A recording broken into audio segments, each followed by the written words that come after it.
Hey, it's Mike Wilson, author of the book Decoding People.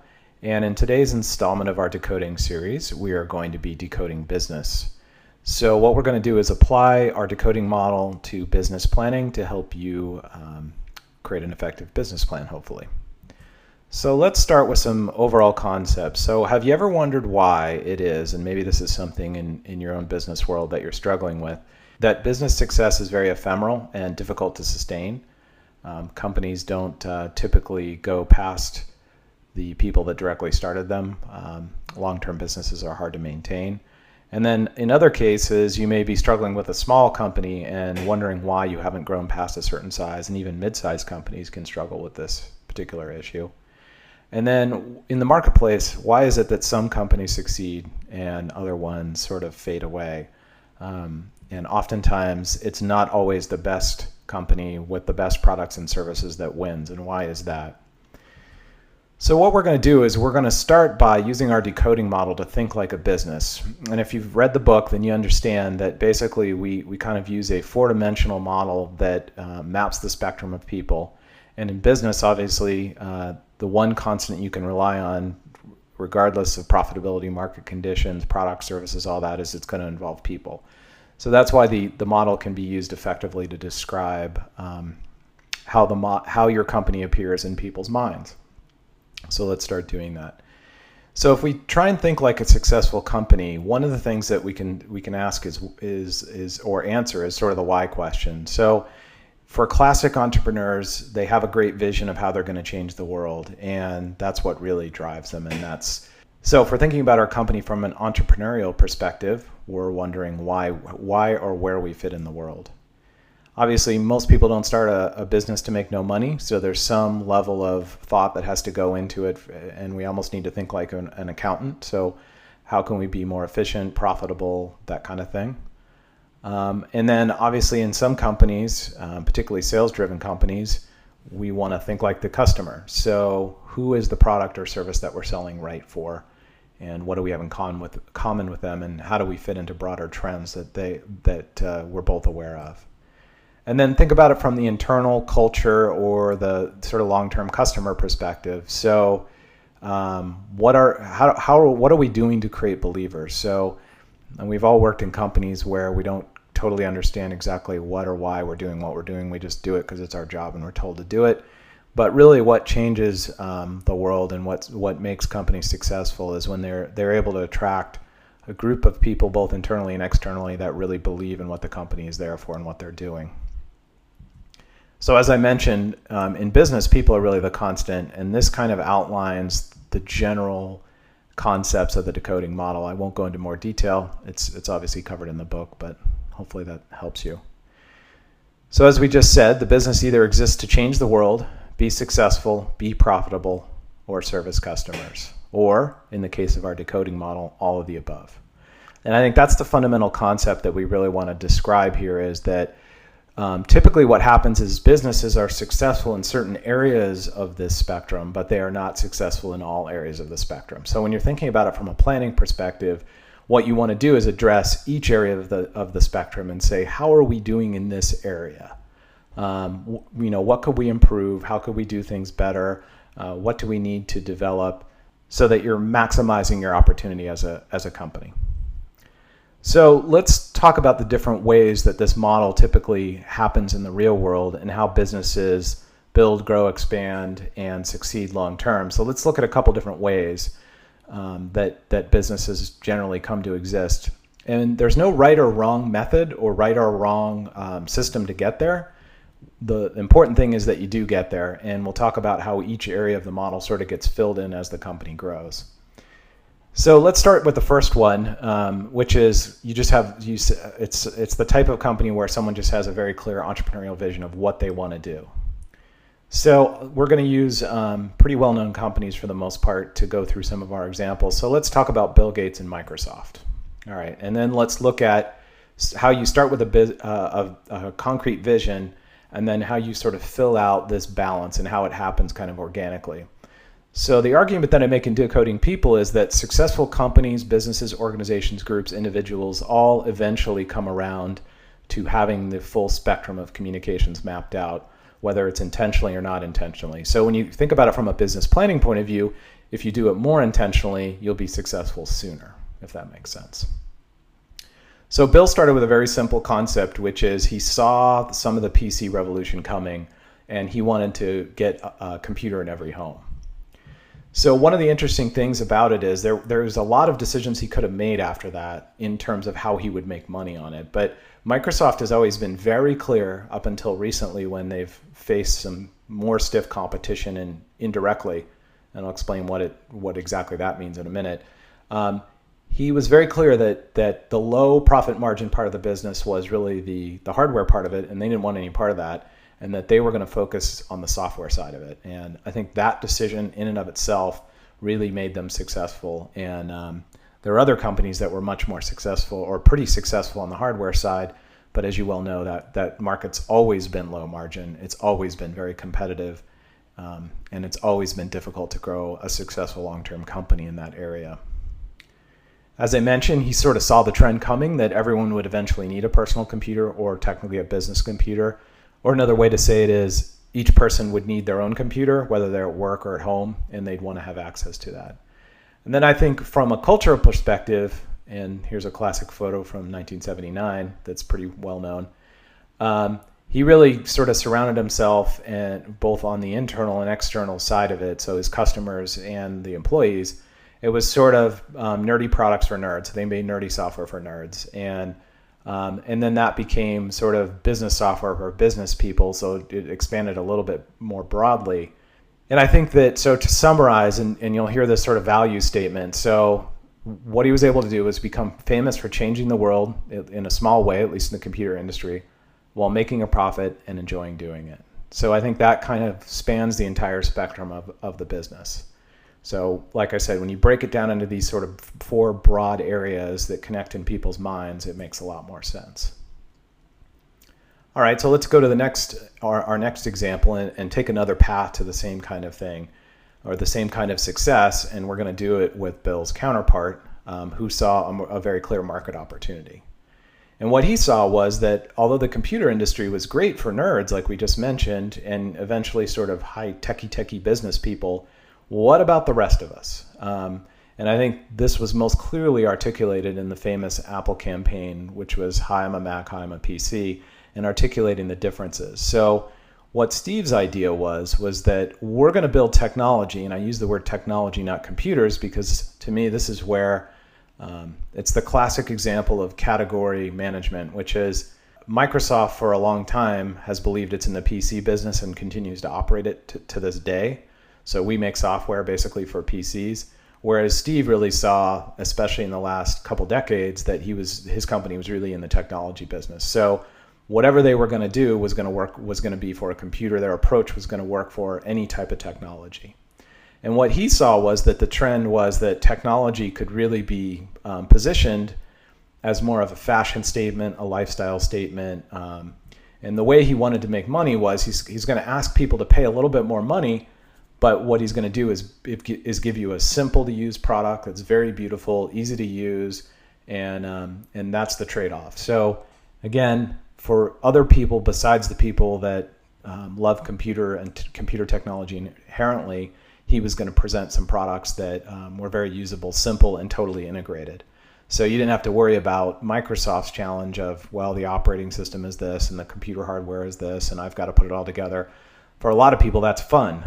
For the rest of us, it isn't so fun. So whether it's a phone, a Palm Pilot phone, if you remember those, or it doesn't really matter. So that's why I say the sort of Apple revolution is to look at it as technology, not just as a computer.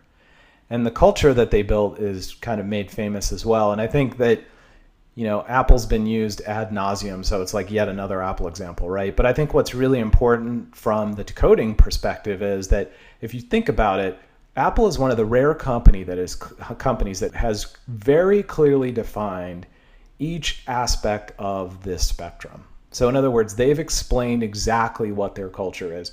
They've explained to us exactly what their products are and how they approach them. They've explained to us or shown us exactly where they fit in culture. So they don't leave anything to chance. It's very clearly mapped out for us. And I think the Think Different campaign really sort of said, for people that don't just love using computers, we've got a computer for you and we've got technology for you. So again, Steve became famous for changing the world by making a profit and enjoying doing it. So let's take path number 3. And so this is in the spectrum, it's sort of the upper right path that we typically define. And this is an efficiency path, an improvement path, an optimization path. And who better to exemplify this in business than Henry Ford?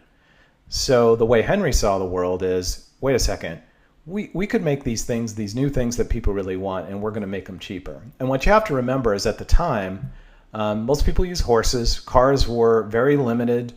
They were built specifically for wealthy people who could afford them. And they were built by basically master metal craftsmen who would, some small group of them who would handcraft every single car piece by piece. And what he did was he used a cultural advantage, which is, we now commonly call the assembly line.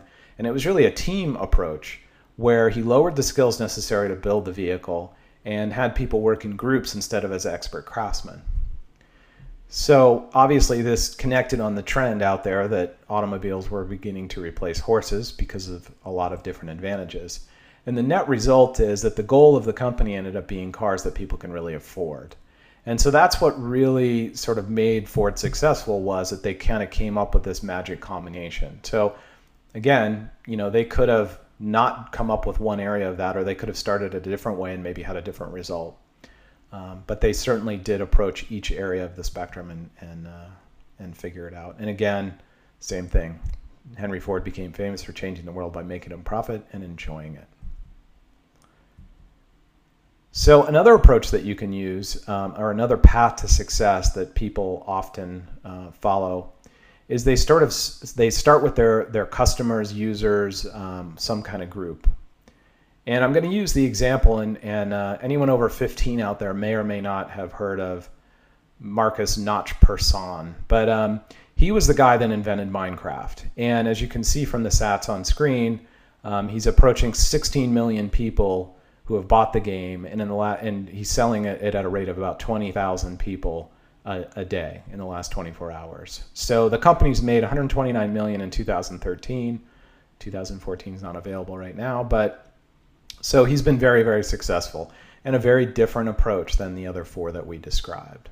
So again, our goal is that we're striking this business balance, but in this case, what he was able to do was build something that would service a community.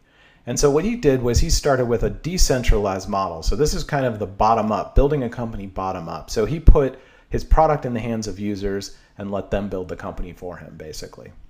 And so the concept of Minecraft, if you haven't heard of it, is that it's basically a game platform that lets users build any game they want and then let them share that with other users.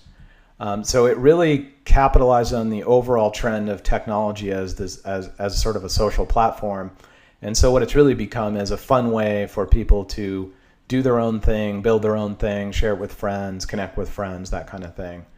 And so what he's done is he's made it so that the software itself, the platform itself, is actually distributed completely online. And then what he does, which is very different than traditional video games, where there's a team of designers and animation people, and they get together and they figure out what the story is going to be and what the tone of the game is going to be and how the game's going to work and which scene you're going to go to first, second, and third and how the action's going to work. And instead of defining all that as a normal gaming company would do, what he did was he said, I'm going to let my users come up with a game, and they have in huge numbers. And then the result of that is that he's provided this platform where users can go on, interact, and build their own games and create their own experiences. And like I said, my sons Elliot and James spend at least an hour on Minecraft a day at this point, and it's one of those things that is about as hot as you can get in the under 15 set. And I think that part of the reason is because they continue to keep this sort of decentralized concept, and unlike the concept of a traditional gaming company, like I said, where they try and make the game for the users are making games for the other users. So again, the same result. So I think you can start to see that if we think about modeling success, so when you think about, okay, now how am I going to create a document, or how am I going to create a series of meetings, or how am I going to basically improve our company? When you think about growth and success, here's how you can break it down. And we're just going to use the model to do it. So what are our leadership and goals? So why do we exist in the world? What is our purpose? This is often called the mission statement. It's often called the vision. It's sometimes communicated by the founder. It's sometimes something that has to be created and put forth.